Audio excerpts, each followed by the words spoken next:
Welcome to Sweet Life Beat Life. We hope this video helps.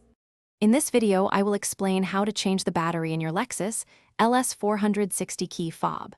First, you will need to identify the correct battery type, which is a CR2016 coin cell. Gather a small flathead screwdriver and your new battery. Ensure you have a clean, well-lit workspace to prevent losing any tiny components during the process. This preparation makes the entire task much smoother and quicker to complete. Now, let's open the key fob. Look for a small slot, usually on the side where the emergency key slides out. Gently insert your small flathead screwdriver into this slot.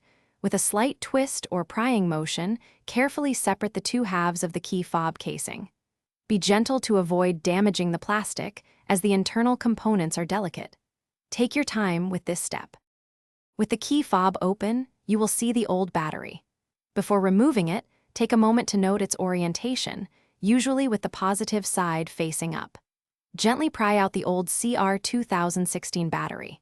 Now, insert your new CR2016 battery into the compartment, ensuring the positive side is facing the same direction as the old one. This is a crucial step for proper function. Finally, it's time to reassemble your key fob. Carefully align the two halves of the casing and press them firmly together until you hear a satisfying click. This indicates that the casing is securely closed.